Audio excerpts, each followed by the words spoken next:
analyzing the game. Game plan was great. The players. I would want him to be a runner like Mahomes. The plays. That is a massive, massive mistake. And each The more I other. think about it, the more I'm fine. Zolak and Bertrand, the Sports Hub. And now that it's happened, it's real. I mean, this has been talked about forever. Yeah. So can you explain that level of excitement now that it's really happening here? Just talking to my mom, and I was like, man, I'm still in awe. I'm trying to adjust, and walking up the hill with the uniform on. I was like, man, this is real, and. Caught myself one point in practice, wasn't paying attention because I was like, dang, I'm a Patriot. How far these Patriots? Wow, what is going on there? What is going on? Get there? into it. Wow. Get right into it. Okay. Was that Nick running the You're board? letting Jamelli try it out? You put the training wheels on him back there? Is he practicing? TV's yelling at me. Oh, do you mean, gee, be yelling? quiet, For what? Fowler. I think it's too early for that. It's 10:05. I agree. Pipe down over there. Relax, Francis. Let's Put your get into underwear. it. Buy bigger underwear, Fowler. That was AJ Brown yesterday. Oh boy, management ducking a head in there. Where? Ooh, there he is. Oh, he just got here? Yep. He's looking at the clock. It's 10:05 and a half. Oh, Don't let it happen Getting on again. the So air. jogging around and around. Oh, That's boy. not good. He got a little lunch Oh box. He boy, got his lunch we box are a with him today. cluster to start this show today. That's AJ Brown yesterday after becoming a Patriot. He stood there in awe. It just dang. I'm a Patriot. And I thought, wow, how far these Patriots have come in only a couple of years. Oh, my goodness. It's really nice to hear Oh, somebody the talk brand about has the really team bounced that way. back, hasn't it? It's amazing. What was the question yesterday? It was a man that posed it. It was like once the something, I forget how he described it. The awesomeness of being a Patriot rubs off on you. Like, when does that really hit you? And I'm like, it's like a different freaking 10-year period we're in. Like, you don't hear questions like this around here.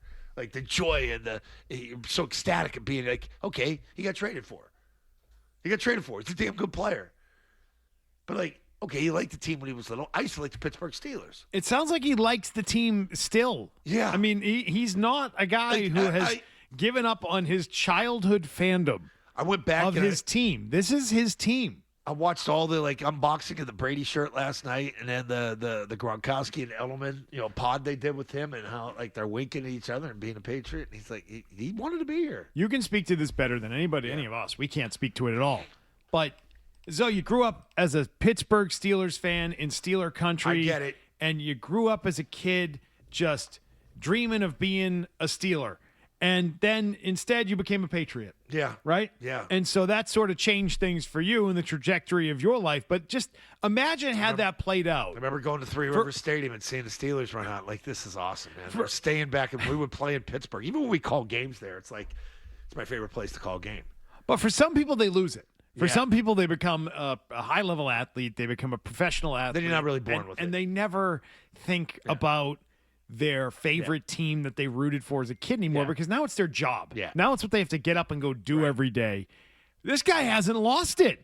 This guy is still enamored with the New England Patriots, has always wanted to be a Patriot. Mike Vrabel saying yesterday that when A.J. Brown was drafted, he said, I wish I'd been drafted by the Patriots. And Mike Vrabel had to say, well, I'm sorry, but you're a Titan. Like, too bad. Yeah, it's like that last round pick from the kid from Navy that was crying up there on stage when the Steelers selected him because he's a Steeler fan. He's from Pittsburgh. And you're like, I guess when you see the logo and then you get your actual helmet, you get the black helmet, you get the one patch on one side, you're like, oh my God, this is real. And for him, it's real. So, okay, good. Let him have that for a couple days, and now let's get him up and running. And they wanted him to lead stretch yesterday. He said, no, I have to earn it. I'm not doing it. So that's another good sign for that type of guy. He bring a superstar in here. Hey, get out there and lead the stretch. No, not doing it. Not doing it on day one. Yeah, and That's a pretty good thing. This is like a fun, nice, feel-good story about A.J. Brown loving the Patriots. I mean, that's what we're talking about right now. It's something different, and we're not going to do this every day. Do what every day? I'm talking about like when you go down there and cover the team. This is going to continue about being a Patriot. Like he's here now. But the question I have is, will it translate into something that is helpful for him in that he believes, whether it be not leading the stretch line because he doesn't feel he has earned it. I think that might be the case if he went to any other team. It was brand new. Right. But is there something that translates for him because he feels you have to act a certain way as a Patriot. That'd be great. That you can't be the guy that bitches about targets and not getting the ball enough because you are a Patriot. Because he thinks there's a certain standard, that he thinks that there is some sort of aura around the organization that he has to live up to now that he is a Patriot, that now he is in the place that he believes he always belonged. Yep. Does that translate? Does that mean we won't be getting social media posts with biblical verses from A.J. Brown to express his displeasure with teammates or coaches? Does that mean that doesn't happen here because he's a Patriot? Live Instagram, right? Correct. Yeah, right. Those are the things I wonder. And again, those would be hugely positive things if that's how he decides to conduct himself here versus the way he did it in Philadelphia. And it does affect you mentally like that as the player, because now you're playing with the coach. You're playing for the coach that you love and you want to play for. And by the way, that coach started here and won 3 Super Bowls, even though he began his career in Pittsburgh. But Mike made his name in the league here, and now he's the coach here. And I liked what Mike said yesterday. He's like, AJ, hey, Coach, AJ said he wished the Patriots picked him. He said, yeah, well, he didn't. The Tennessee Titans drafted him, so shut up. We had him, and now he's with us. So I think being a Patriot, if he really thinks that, okay, I'm going to go bust my ass for them, then have a Vrabel on top of it, like that adds to it. I think he's going to be great here. I do. It's going to be like Diggs. I think he's going to give you what Diggs gave you. That type of leadership. Without the off-field stuff. AJ doesn't seem to carry that with him. Diggs is sort of he doesn't have any off-field matters. He's just got just disgruntled with the quarterback. He's got diva receiver matters. Running ins with telling the coach off on the sideline or something like that. Like that's in game. Did he ever do that? A serious question. Did he ever do something like that? I think with Sirianni last year. Get me the F out of here. I think you saw him read his lips on the end of the sideline. Took his helmet off when it was at the end. When he walked off, he was coming out of the huddle, and there was too many men on the field. Sirianni screaming at him to get off the field, and he went back at him. And I think he went at Jalen Hurts once on the sideline too. Had to be separated, but that's it. Brady's done that. Brady's done that one year, and still got the respect of all the teammates. That's in-game stuff. That's going to happen. It's the off-the-field stuff that you never want to happen, where you're questioning coaching publicly, on social media, or where the team is, or what's going on. I think he's going to bust his ass here. Well, listen, I don't blame him for questioning his coaching there. It's just the way he went about it. I think his coach is a bozo. I don't think his quarterback. I don't think his quarterback's very good. So I think his gripes were kind of legitimate. Yeah, I went on Philly radio. It was not about the fact that he was pissed off. I don't get mad at him for being pissed off at that offense. Yeah. Because, man, oh, man, the thing is dysfunctional. I went on Philly radio yesterday, and we talked about the A.J. Brown trade. And then at the end, they asked me, what do you think of our coach? Bozo. I actually paused for about 5 seconds. I said, honestly, don't know what to think about him. I don't, because the success is there with the program. You're unbelievable. They're there, but you're unbelievable. How many times have you bashed Sirianni when we talk about him? Yeah, but you just did the "Hey, how you doing" on Philly radio, didn't you? Yeah, seriously, how you doing? I said it without saying it. I really don't have an answer. As I think, I directed everything to Howie Roseman. I said, Howie's giving him the team. In essence, Monkey could go out there and run that team. A coach, roll out the ball, let people play. What's he done special? Nothing. What's his moment? What's his big in-game coaching thing he's done other than yell at fans and scream at fans going off the field? I would ask them, if I would have turned that around and said, do you guys believe your team is underachieved based on your roster? Ooh. Because you have. Your team should be better. Yeah. So I would tell them. Think about the defensive front he put together for them. The corners, the safeties. Blankenship and those guys. Went and got you Saquon Barkley. Yeah. You got a good offensive line, really good offensive line. Yeah, it's good. That's a good point.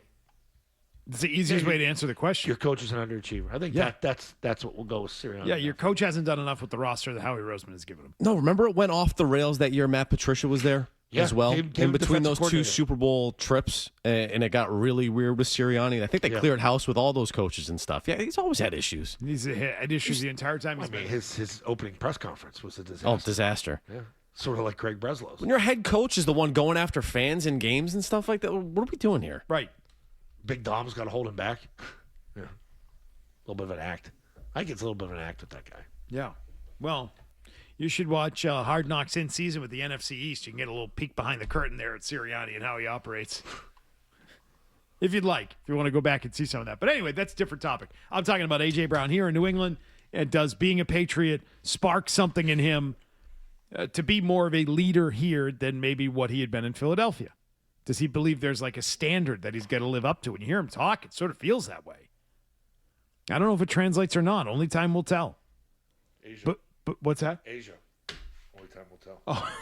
You leave me now. Do you have an Asia poster? I was like, what? He saw the movie, though. Not super memorable to me. The movie? That scene and that movie, yeah. No, I don't put that in the same class as other movies of that era. Quiz him about that movie. What does Andy make himself for lunch? What does he make? I do not remember. The paprika on. I do not remember. Wait, are you talking about 40-Year-Old Virgin? One of the movies. Yes. If you watch the movie, you absorb the movie. You know that. There's so many funny lines. You It's just know that. I could go line by line. What does he scene by scene with the describe movie. making himself? I haven't seen that movie in accoutrement? years. Yeah, accoutrement. That's where it comes from in that movie. What does he make? Is it tuna? Close. Yeah. Close, but no. No.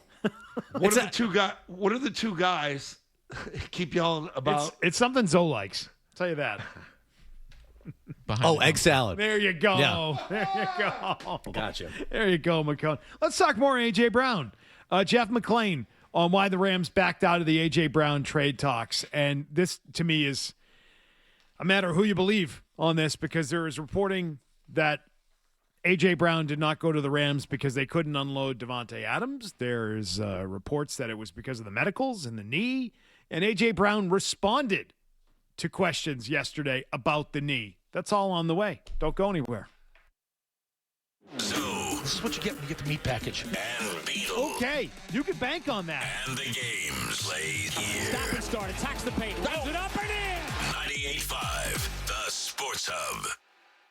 The Rams, they were involved in trade negotiations with the Eagles and reportedly, and from what I understand, I've confirmed that as well, that they had gotten the medicals. They weren't satisfied with what they saw, and that was sort of why they backed out. So that explains why, AJ's value on the market, partly I think explains why his value wasn't what you might have thought it would be. I know that going back a year, there are people who have thought that AJ was slowing a half a step. I was wondering if they would even get a first that wasn't conditional or something like that. I asked Howie Roseman this question specifically about the knee, and he said, no, he's been a durable player for us. And, he kind of fought back against that notion. I think that they were nervous about how he would age over these next 2 or 3 years. That is part of the reasoning here. It has to be part of the Eagles' reasoning. That Jeff McClain talking about the Rams backing out of the A.J. Brown deal, the concerns about the knee, the concerns about him getting older, and dealing with a right knee that requires maintenance, that might require the pitch count, that might require days off from practice, the way plenty of veterans with things like that get days off from practice.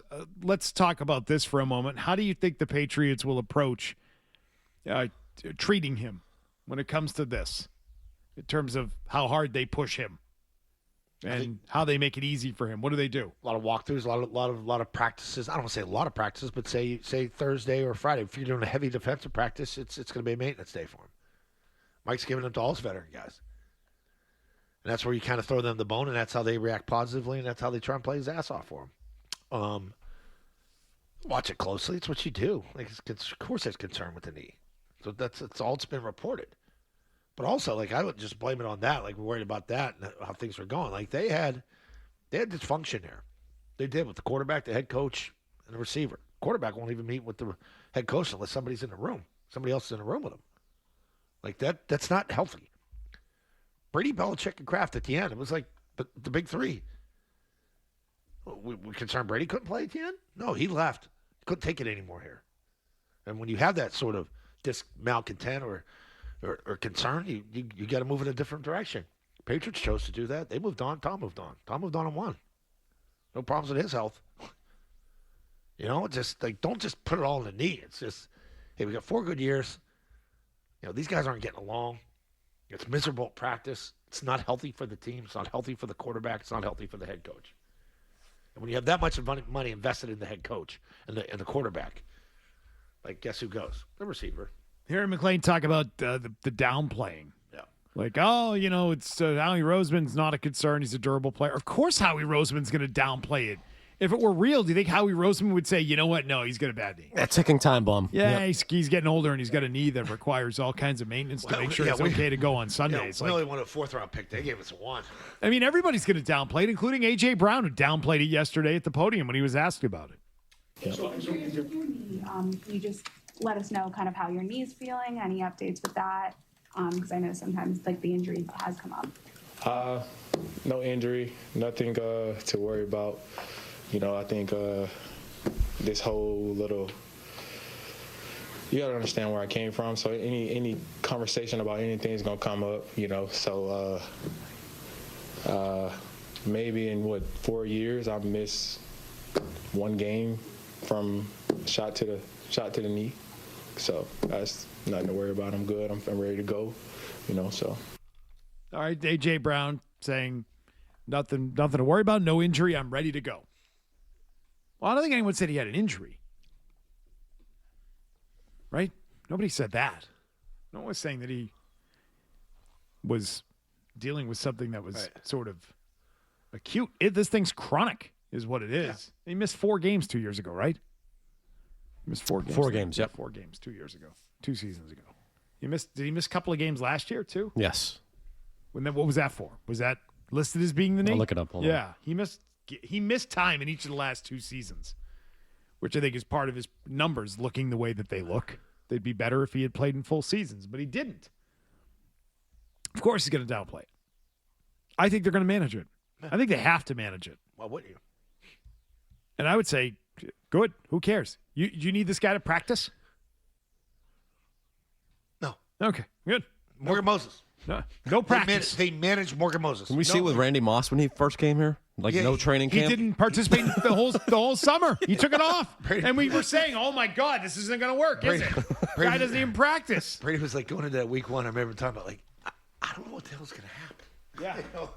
And then, boom, he's wide open. And then 2 weeks later, they have this, practice video. Maybe it was when Moss had finally gotten on the field. Brady was mic'd up for a day, and he looks at Belichick, and he says something to the effect of, this is the smartest effing receiver I've ever played with. This guy's unbelievable. Yeah. And so there you go. You don't need pray. He doesn't need practice. You take all the time you need, pal. Practice. We're talking about games, not a practice. Okay, gonna get the full AI treatment here. And I'm not talking artificial intelligence, kids. You need to practice those. I'm talking about Allen Iverson treatment. Talk about the games. Playing the games. You know who needs to practice? Those young linemen. and I know there's sort of maybe a gut reaction to that. It's like, oh, that's not the way to do it.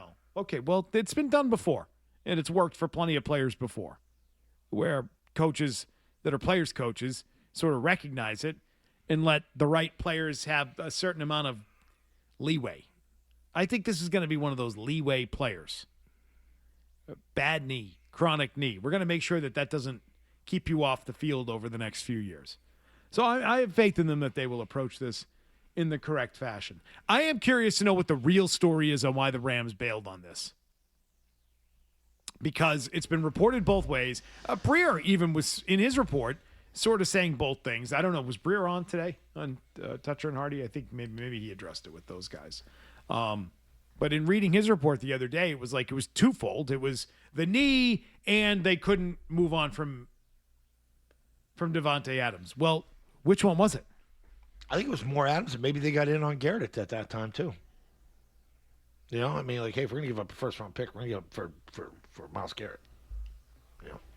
Okay, well, was it that? I don't know. Because that would be 3 different things we've heard about why they did the thing. But Burt reported 2 different things. They're trying to do different things the knee, to host the Super Bowl. Medicals, and also it was the fact that they couldn't do the swap or they couldn't trade Davante Adams. So which thing was it? Was it that Davante Adams didn't have a market and they couldn't move him? Or was it that the medicals scared them away? What the hell did they want to move on from him? That one was a head scratcher to me. He had a great rapport with Stafford. They crushed it in the red zone. Those back shoulder throws, man. Like doing their sleep. Those are layups. I don't know. Maybe he's going to about turn 34 years old. Yeah. And he might feel like he's slowing down. Yeah. I don't know, but Odell Beckham helped him win the Super Bowl and blew his knee out in it. I don't know. Dude had 14 touchdowns last year. 14! Oh, my God. 14 touchdowns. Ton from the 1-2, like Zoe's talking about. And like I was going nuts because like you start breaking down the MVP race, and Drake's touchdowns were like from the outside. Stafford's were all from inside the 5. And it was all Devontae Adams. Well, that's like taking candy from a baby, you know? Give me the candy, baby. Baby's going to give you the candy and cry. Biggest winner in the A.J. Brown trade, I think, is undoubtedly the guy who wears number 10. That would be Drake May in all of this. We'll talk about that coming up next. It's massive for the career of Drake May, massive for where it's going to take him. It's a big reason why I said a first-round pick is worth it for the New England Patriots to take that swing, because it's going to help Drake May more than anyone else. We will talk more about that coming up next. 617-779-0985. We'll also talk a little Red Sox in just a bit, as there seems to be a story developing there about how the Red Sox players conduct themselves when they're here in Boston and they're home. A little chicken and beer thing going on again? I don't know. What's going on I here? don't know what's going on. We'll try and sort through that coming up in about 15 minutes. Stay tuned. So, Why do you think people listen to Beetle, He's got a big... Zolak and Bertrand, the Sports Hub. I think it's absolutely huge because you know what is buried in conversation? It's buried under 2 layers. Is how good Drake May was last year. Mm-hmm. And the 2 layers that it's buried under are rough Super Bowl, okay? We all watched it, fine. And then it's buried under romantic resorts in Sedona. All of that Red Rock is just buried on top of how good Drake May was last year. Yeah. Drake May led the entire NFL in that pure passer rating. Significantly a notch higher than the MVP Matthew Stafford. In another orbit in the draft class partner, Caleb Williams. And that's while being sacked 47 times with some of the most in the NFL.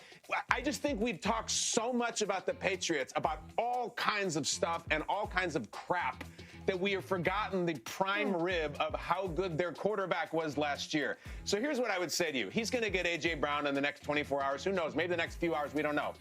If you had announced that news, not now, after we've buried him under 50 layers of crap, if you had gone back to last December, when Drake May just threw 5 touchdowns against the Jets to complete an 8-0 road record for the Patriots, to join Tom Brady and Drew Bledsoe as the only Patriots quarterbacks to ever throw for 4,000 yards, and Drake May appearing like he's about to be the face of the league, if you had said then, oh, guess what? Next year, he's going to have A.J. Brown. You're like, what? A.J. Brown is a 1. Dobbs is a 2.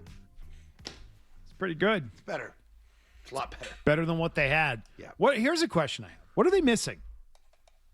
What's the piece that's missing from the, we've seen this team before have 2 guys they can throw to. Yeah. And sometimes it doesn't work. I love Hunter Henry. I think he's a fantastic pro. I think it's like that dynamic tight end. And, the 6'6" guy that, not Gronk, you're never going to get Gronk, but, and then Njoku, a guy that, just could flat out freak out, run cover 2 right down the middle and just kill safeties. You're wishful thinking there. Those guys are rare. Tell me who has one. Like Baltimore. Baltimore has a couple. You get that, like that Isiah Likely kid. Like, you get him, whew, there's something there. But I know, where'd he go? He went to the Giants? Yes, followed Harbaugh. Followed Harbaugh, right, yeah. It's a good pickup for them. It's good for Dart. Get that target in the middle. Now, Hunter knows how to get open and stuff. But, Hunter's not young anymore. And, he's making a lot of money. He's getting towards the end here. They sort of have not rebuilt at tight end. I know they got the Hill kid in, but, blew out the knee. In practice. They're going to miss him this year, but he wasn't really going to be a pass-catching tight end. It was kind of that third blocking tight end to help the run game. Maybe that opens stuff for Lomu, though, too, is that third tight end, bringing 3 tackles in the game at the same time. So my boy Beatles guy gets in the game, Oh, he'll be in the game. Don't you worry about him. I heard good things about him. Yeah? Yeah, he looks good. Oh. Very coachable. Very, love very, that. very coachable. Nice. Enjoy hearing that. Absorbs everything. Gets the calls down. He's a sponge. Yeah. Man is a sponge. Yep. And he's got nice, lengthy arms. Big arms. Big reach. Big man. Big hands, He's a big dude. Big dude. Looks the part. Sure does. Yep. Square shoulders, not triangle shoulders. Just play that out. You're going to keep playing Will Campbell left tackle if he's struggling when you got Lomu standing there? Who, I mean, again, looks the part. No, we're going to have the little guy over there playing left tackle and put the big guy at right tackle. Really? Why would you do that? Didn't the big guy also play left tackle? Just a thought. It's fair. It's a thought. I think the one thing I look at with Lomu. I might have to order a second Lomu shirt. He played left tackle. an alternate. So I can rotate them. Okay. So I can wear them to camp every single day. I'll wear them to training camp every day. Why don't you just get one of each jersey there? I think it's a good idea. I think it's a great idea. T-Bone. Caleb Lomu fan club is what I am. He played left tackle, but he played left tackle for a lefty quarterback. Don't ruin my fun with that real negative downer of a take. I just think it's interesting. I mean, it is interesting. I'm not going to tell you it isn't, but I'm just going to tell you. You talk about left-footed punters. That's different. Guy can play. Guy can play. That's all. That's all I'm telling you. Where were we? Well, was he playing there because he was good on the left side, or was he playing there because he was protecting the non-blind side? You know what? That might be a question we have for him. I'm hoping for an interview during training camp. I'm sure they'd be willing to do it. Normally don't give us rookies, but... Is that right? Yeah. Yeah. Rookies don't talk. Ever? Not usually. Didn't we get Travion last year, I thought? Us, no. All right. Mike might have different rules. I don't know. I can't remember from last year. Huh. I think the weakness is depth. We hit on it a little bit yesterday for the offense. To me, it's depth. Like this team, if everyone's healthy, I think is dynamic. But you're one big injury away. And look, that's the majority of the NFL, right? There are very few offenses that can. But on the offensive line, if Vera Tucker winds up getting hurt, if Will Campbell isn't the guy that you think he is at left tackle, or if A.J. Brown's knee doesn't hold up, if A.J. Brown isn't available, this offense goes from what we were talking about, top 5 caliber offense to something a little more pedestrian, that's for sure. Well, the thing I would ask is, do they have the ability to figure out the slot position to have it be far more reliable now that they've added A.J. Brown? I mean, they've got Brown and Dobbs, and so the question then becomes, well, who's going to benefit from the fact that those guys command so much? Which tight end, which slot receiver is going to benefit from that and just absolutely be open all the time as a result? And could they be better in the slot? Like, that's what I look at and say, Well, I'm not buying that the looks Pop like a Douglas battle. stock at training camp because we've not had that for either. the last 3 years. I thought it should have happened last year and it didn't. Who said that? Every single training camp we talk about Pop Every Douglas. year. I can't. That goes in with like one ear, not the other. Every damn year. Reps, yeah. John's in Sudbury today. Hey, John. Hey, so I have a question about the expectations for the team. I mean, draft books and all the odds, they have Patriots reasonably respected in terms of their odds. But one team that's ahead of them that I can't understand for the life of me is the Baltimore Ravens. I don't understand how anyone could look at these two rosters and come away and saying coach and players that the Ravens are a better team than the Patriots. The Ravens are a huge unknown, and it's just surprising that the Patriots aren't a little bit higher up the Super Bowl odds. Why do I care about that? I don't know. I'm kind of with you on that too. I saw that. I'm like what's new coach? Jesse Minter. Why am I supposed to care about that? I don't know. I don't With care the about odds? Ravens. They won't be there in the end. Quarterback will get hurt again. He'll do something silly. Does it speak to a level of disrespect for the Patriots? Is that what the angle is there? I think so. I'm not saying that. I just I think that's it wasn't caller part of said. the conversation here. It wasn't on my radar. It's June 3rd. Can't really be fired up about that yet. Vegas odds. Well, I'm going to check Kalshi and see what the Pats are at to win the AFC is what I'm going to do. I'm going to check out on that. Let's also check on those Red Sox odds while we're at it. They're in season, so maybe. Are they playing at home? Scrolling. What are they up to? What are those Red Sox players up to when they're here in and around the Boston area? Apparently, too many people in their lives, too many friends, according to Isiah Kiner-Falefa. We'll get to that coming up next. Stay tuned. Zoe and Beetle are back with more on The Sports Hub. 1-2 pitch. And a high fly ball into right. That will do it. Kaiser underneath. And that's the ball game. And it's been a season-long issue. The offense the Red Sox showed in Cleveland did not follow them back home to Fenway. They managed only 5 hits in the game, and they dropped game 1 to the Orioles. Well, Conley earlier, it wasn't sharp. Wasn't a sharper style. The pitch total got up there, gave up a couple of home runs. Again, done that 4 times this year, but offensively, it's just, the at-bats have been there on the road. They're just not there at home, and you started the year off 4-3 at home. You are now 5-17 in your last 22 here in this ballpark, and that it has to end. That is gruesome. And it has to end soon. What a great call there at the end of the game on Nesson with Dave O'Brien and Lou Merlone breaking down what it is that is happening with this team. I love Dave O'Brien's description of what this is. It has to end. That is gruesome. It is gruesome, he said. That's your team broadcaster. That's about as friendly of a voice you're ever going to find for any team. It's towing the line there, boy. The team lead play-by-play man. And for the Boston Red Sox, that is Dave O'Brien. That is the man who sits in that A chair.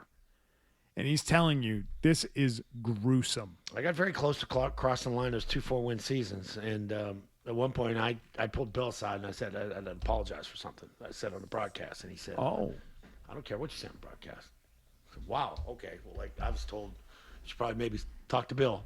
Because if this gets back there, and he's like, hey, you got a job to do. And if you see the way a certain way is, then you got to say it. He said, now, if you make it personal, that's where it's different. You start attacking someone's person and character, that's different. But sit there and say we played like dog ass, that's dog ass.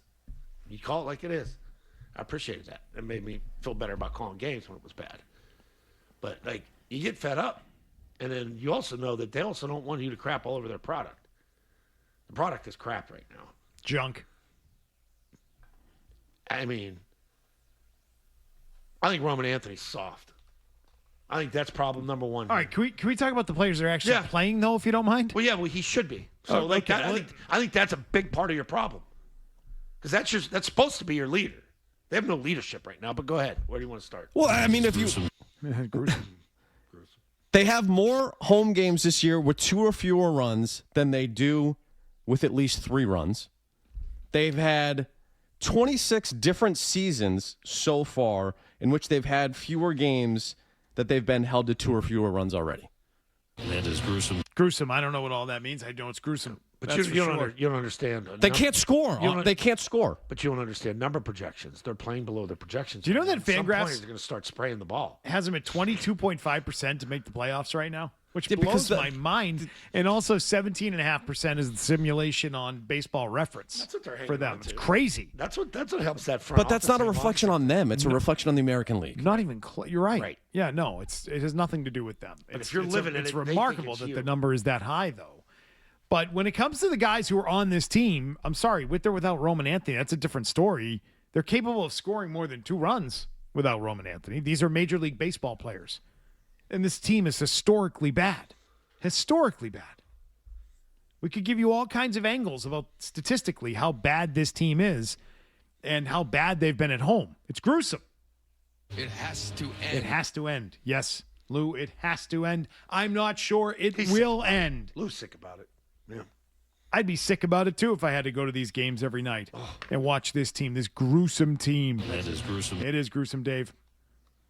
They're the worst home team in Major League Baseball. And we've talked a lot about how they have not been built for their ballpark because their CBO, or the Kobo, as the nerds call them. Know what they call them? I don't know. Let's talk to the interpreter. Needs an interpreter and doesn't understand, I guess, baseball. He understands a lot of things. Brilliant man, smartest man in the sport. Doesn't understand the one thing he's there to do, which is to build a team that can score runs, win games at home, be good at Fenway Park, use that quirky, weird ballpark to their advantage. No, he didn't think to do any of those things. He forgot about those things. But anyway, after the game last night, Isiah Kiner-Falefa, IKF, comes out with something about the team and why the hell they've been so bad at home. Why do you think there's such a discrepancy between the road record and home? I just feel like on the road we're a very close-knit team. We come home and there's just a lot of people. It's different. It's just a different vibe at home, and we got to figure out a way to make it small like how it is on the road. I just feel like at home we see a lot of people that we don't know, or just don't know that are around this area. And when we're on the road, it's just a close-knit group, and we're becoming a really close team. We got to find a way to bring that back home. All right, let me translate this. You've heard of chicken and beer. This is just chicks and beer when they're home. Or is your clubhouse more open at home? External people. And people we don't know. Too many people. What does that mean? And he's talking about a team that is distracted by the people that they hang around with when they are home. He is talking about there being issues when they're home because guys are distracted. That might be. We come home and there's just a lot of people. A lot of people. Yeah, whether that be family, wives, girlfriends, second girlfriends, whatever the hell it may be. That's what I think he's talking about. And then they get home and it's like, oh, we're back home. We got to deal with all that stuff now. We're not just a small group of fellas on the road hanging out. Over. Like now we come home and we got other people we have to manage. And we've got a bunch of kids on this team, and they don't know how to do it. That's what I think he's talking about. And you know what I think? I don't think it actually is the reason. I think it's nonsense. I think it's a sorry-ass excuse. I think it's about the team and the roster and the players that are on it not being built for this ballpark. Marcelo Meyer hit one deep. That was a fly out that might be a home run in other places, but not here. But that's the reason why. They're just not built for the park. I don't know what. And now on top of it, of course they're distracted. The team blows, and these guys know it. They know they suck. Are you going to be heavily invested in being the best version of a baseball team when you know you're not a good team? No, never. That's why they're distracted. If it's easy to be distracted, it's like, well, that team sucks. We're not going anywhere. Not making the playoffs. So they're not buttoned up at home. Our manager already got fired. This guy's going to get fired. So their new manager is an interim manager. He's not going to stick around. Their general manager's not going to stick around. You think these guys don't know these things? They're not idiots. They're not oblivious to what's happening around them. They're closer to it than any of us. They see it. Does it feel like a dysfunctional franchise? Yes. Yes. These guys go to work for that franchise in the building every day, in the building when they're home, where all the other dysfunctional employees live in their work life every day. You think they don't see it and feel it and know it? Of course they do. Why are we crappy at home? Because this whole place stinks. Because this whole franchise stinks. That's why. We go out on the road, we get to forget about all that. I wonder if that's what he's talking about. Could be both. Nerds coming downstairs, drive line, guys that just don't travel with the team. When we come back home and you're handing me just like too many sightings in the bars. What are we doing? Too many what? Sightings in the bars. Yep. Yeah, that's the Carabas crew's getting. That's kind of become a thing. The young guys know it. Yep. There's a lot of that going on. Which, by the way, again, we went out when we were young. Most 3 nights. Most teams do, but it only gets talked about when your team sucks. Yeah, that's the good teams do it too. Yep. And the good young players do it too. It's just part of the culture of this sport and others. Baseball and hockey, 1-2 in my book. Man, those fellas drink. Wow. Yep. Football can drink. Yeah, but it's not like an everyday thing. Yeah, you're right. My body feels too crappy. It's not like an everyday. The baseball guys. Yeah, it's part of the culture. It's like just something they do. It's like, all right, game's over. Let's go drink. You're traveling forever. Yeah. They do it a lot. Road trips. It's always been a part of it. Look at Capella. He gets hammered on the road. Yeah, is that right? Yeah. No. So I honestly okay, maybe they are, but is that why they suck at home? I don't think so. I just think they're not good.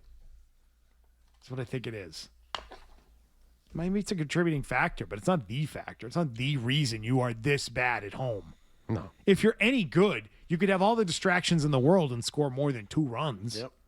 It's that. You can't communicate with your injuries. Like, you get bad information. It's just like you mislead the public and you get people feeling certain You're ways about misleading the players. public. You do. Like, it's Jesus. The manager came out last week and said, yeah, the player's cleared. It's just pain tolerance right now. We don't see anything. Do you want to air something out here on Roman Anthony? Yeah, Let's do that. Let's give this the breathing room it needs. Sure. And we'll do it after headlines in just a moment. No commercials.